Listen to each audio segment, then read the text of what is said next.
தம்பி, அப்புறம் எப்படியோ அடம் பிடிச்சி கஃபேக்கு கூட்டிகிட்டு வர வச்சுட்டேன். அம்மா வீட்லேயே டீ போட்டு தரேன்னா அதையும் சொன்ன பேச்சு கேட்க மாட்டேன். கேட்டால் அது சாப்பிட்ணும் இது சாப்பிட்ணும் சொல்கிறேன். சரி கூட்டிகிட்டு வந்துட்டேன். அடுத்து உனக்கு என்ன வேணும்னு சொல்லி பார்ப்போம்.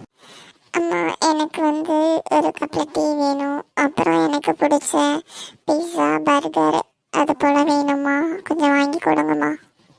இந்த காலத்து பிள்ளைங்களாம் எங்கே சொன்ன பேச்சு கேட்குதுங்க? அதுங்க இஷ்டத்துக்கு பீஸா வேணும், பர்கர் வேணும், அது வேணும் இது வேணும்னு தான் கேட்குதுங்க.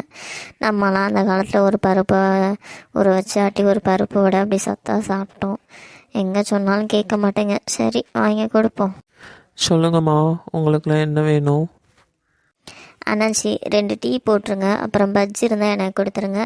என் மகனுக்கு பார்த்தீங்கன்னா பீஸா பர்கர் அது போல் வேணுமா? எது இருக்கோ அதை கொஞ்சம் எடுத்துகிட்டு வந்து கொடுங்க அண்ணாச்சி. சரிம்மா, ஒரு 5 நிமிஷம் வெயிட் பண்ணுங்க, நான் நீங்கள் சொன்னதெல்லாம் எடுத்துகிட்டு வரேன். ஏம்மா, அங்கே பாருமா, ஒரு வயசான தாத்தா வராரு.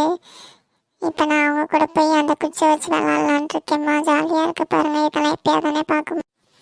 ஐய் ஜாலி ஜாலி. இந்த குச்சிலாம் பாருமா, நல்லா இருக்கு. நல்ல மரக்குச்சி ஜாலியாக இருக்குமா. தம்பி, விளாண்டது போதும் தம்பி. கொஞ்சம் குச்சை விடுப்பா. தாத்தா விழுகிற மாதிரி இருக்கேன். எனக்கே கை கால் நடுங்குதான். இங்கே டீ குடிக்க வந்தேன்.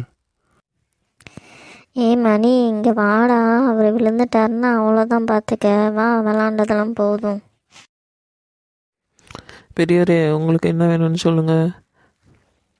தம்பி, எனக்கு ஒரு டீயும் கொஞ்சம் வடையும் எடுத்துட்டு வாப்பா. ஐயோ அம்மா, வெளில போகிறேன். யாராவது சத்து பிடிங்களே. அம்மா வாங்கம்மா, தாத்தா விழுந்துட்டாருமா.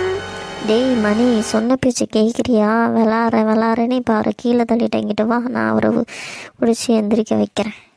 ரொம்ப நன்றிம்மா. இல்லை நேரம் கீழே விழுந்து ஏதாவது அடிபட்டுருக்குமா? இல்லைங்க, அந்த பையனை திட்டாதீங்க. ஏதாவது சின்ன பையன் விளையாட்டுத்தனமாக பண்ணிடுச்சு. சரிங்களா? இந்தாங்கப்பா, நீங்கள்லாம் கேட்டதுக்கு டீ பஜ்ஜி வடை பீஸா எல்லாம் சீக்கிரம் சாப்பிடுங்க. சும்மா சத்தம் போட்டுட்டு இருக்காதீங்க. அடுத்தடுத்து மனசு வரணும்ல. சரி சாப்பிடுங்க. அதெல்லாம் ஏதோ தம்பி சின்ன பிள்ளைத்தனமாக விளாட்ட இது பண்ணிடுச்சு. சாப்பிட்டுட்டு கொஞ்சம் காலி பண்ணுங்கள் இடத்த. அம்மா சாரிம்மா, நான் சும்மா விளையாட்டா பண்ண போய் தாத்தா கீழே விழா போயிட்டாரேம்மா. அப்படி இல்லைடா மணி, சின்ன பிள்ளைங்க உன்ன மாதிரி வயசில் எல்லாம் இப்படி பண்ண தான் செய்யும்.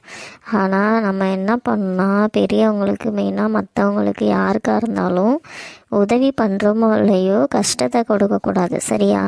அதை தான் நான் அம்மா உங்ககிட்ட சொல்ல வரேன். இப்போ நீ திடீர்னு அவருக்கு குச்சன்னா ஃபுல்லாக இழுத்து பிடிச்சிருந்தீன்னா அவர் கீழே விழுந்துட்டா அவருக்கே வயசு 50-60க்கு மேலே இருக்கும் போல்.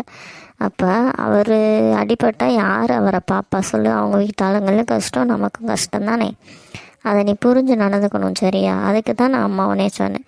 சரி, இனிமேல் யாருக்கும் நீ கஷ்டத்தை கொடுக்க, அதை தான் நான் உனக்கு சொல்ல வேணேன். சரியா? சரிம்மா, இனிமே அப்படிலாம் பண்ண மாட்டேம்மா. விடுங்கம்மா. ஏதோ சின்ன பிள்ளை ஏதோ தெரியாமல் விளையாட்டுக்கு பண்ணிடுச்சு. நல்ல வேலை நீங்கள் தான் என்னை பிடிச்சிட்டிங்களே. பரவாயில்ல, நீங்கள் சொன்னதும் பையன் புரிஞ்சுக்கிட்டான் பாருங்க. இதுதான் அந்த காலத்து பிள்ளைங்க. மக்களே, பிடிச்சிருந்தா சப்ஸ்கிரைப் பண்ணுங்கள், லைக் அண்ட் ஷேர் பண்ணுங்கள்.